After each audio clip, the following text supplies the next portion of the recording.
Chakula, malazi na makazi, vyote hivi ni muhimu sana katika maisha ya binadamu, lakini vitu hivi huwezi ukaviendesha kama huna pesa au kama huna akiba, na ndio maana Waswahili wanasema akiba haiozi.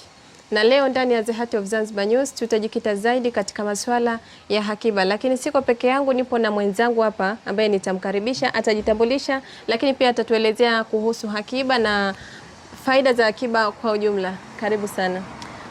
Asante, naitwa Maua Ramadhani. Tukizungumzia akiba, naweza kusema akiba ina umuhimu sana katika maisha ya binadamu.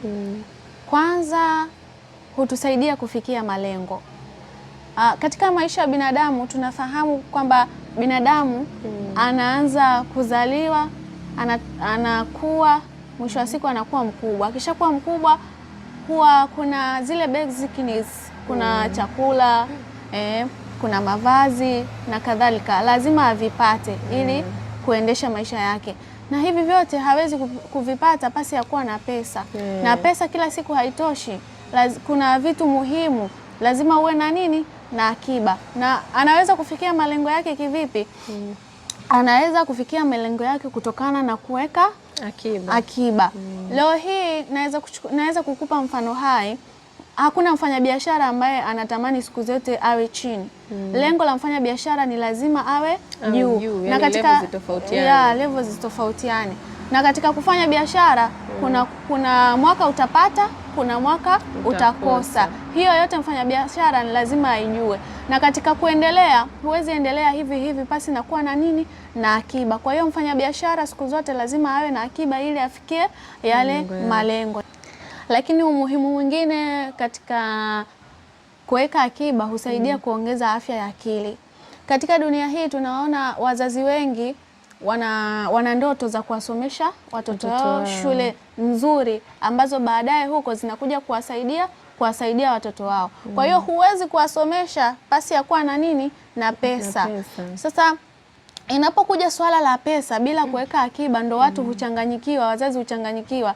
Vipi nitasomesha watoto wangu? Vipi nitaendeleza familia yangu? Na unakuta baadhi ya wababa wengi hupata changamoto ya afya ya akili kutokana, akiangalia na watoto 5, atasomeshaje? Hana pesa. Atawalishaje? Hana pesa. Na unakuta labda ili wimbi sasa lile la baba kuwakimbia watoto ama baba kukimbia familia linaongezeka. Hii yote kutokana na nini? Pesa. Na sasa hivi tunaona vitu vingi ni expensive. Huwezi kuviendesha hivi pasi ya kuwa na pesa. Kwa hiyo ni lazima tuweke akiba ili tufikie malengo, lakini pia kuongeza uimara wa akili na kuondoa yale mambo ambayo yanaendelea katika jamii yetu ambayo yanaleta sintofahamu na mfano mbaya katika jamii. Lakini faida nyingine ni kukabiliana na matatizo ya dharura. Kama tunavyofahamu, tukasema matukio ya dharura. Kama tunavyofahamu katika maisha ya binadamu, sisi tumeumbwa na Mwenyezi Mungu. Kuna leo na kesho. Kuna kufa. Kuna ajali barabarani. Kuna moto. Kuna majanga mbalimbali. Kwa hiyo leo mwanadamu ndio lazima uweke akiba, kwa sababu hujui kesho yako itakukuta wapi.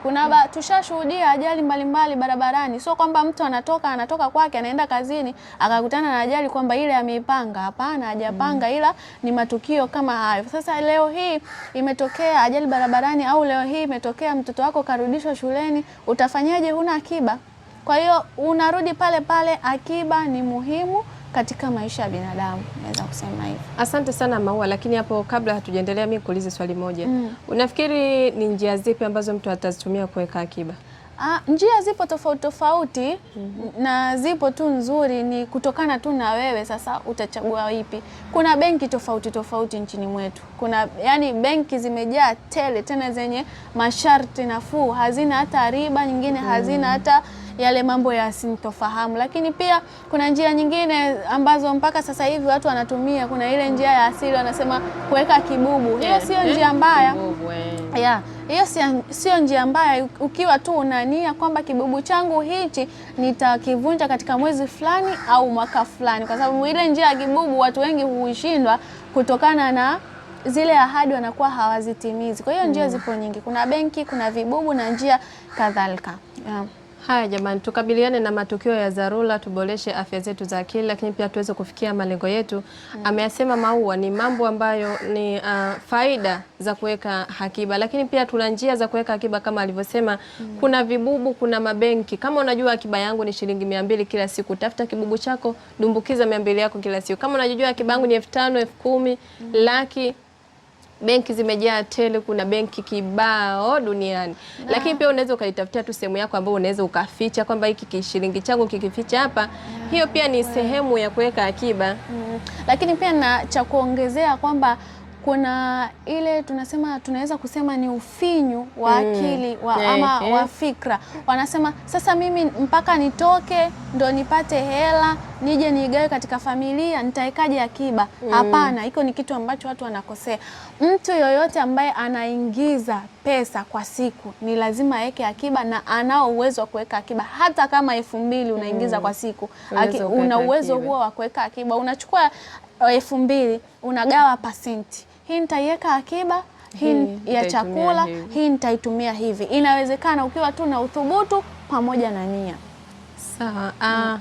Jamani, una uwezo wa kuweka akiba mtu yoyote. Tunasema kama matumizi yako ni makubwa, ina maana pesa yako wewe ni kubwa. Kwa hiyo pesa yako unaweza ukai-manage mwenyewe, ukajua kama niweke akiba shilingi ngapi. Lakini kama matumizi yako ni madogo, unaweza pia ukaweka akiba, kwa sababu labda bajeti yako 2,000. 2,000 ile unaweza ukaigawanya mpaka utoe kiwango cha kuweka akiba. Na kuweka akiba sio kwamba lazima kwa siku uweke 10,000. Hapana. Kama mwanachuo unasoma, unaweza hata kwa siku ukaweka 500 au kama una kazi yako unaweza hata kwa siku ukaweka bukubuku. Akiba sio lazima uweke 10,000 kwa siku, hapana. Na kwa kuhitimisha niseme tu kwamba akiba ni kile kitu chochote ambacho unacho, kile kitu chochote ambacho unajiwekea kama akiba, na kitu ambacho kinakupa amani ya moyo, kinakusaidia, yani unakuwa unajua kwamba kesho na kesho kutwa likanikuta jambo, basi na kitu fulani. Kama alivyosema mwenzangu hapo, akiba si lazima iwe 10,000 wala si lazima iwe kiwango kikubwa cha pesa, kile ulichonacho. Mimi nikwambia tuendelea kusubscribe, kucomment, lakini pia kulike katika channel yetu ya The Heart of Zanzibar News ili ujionee mengi zaidi.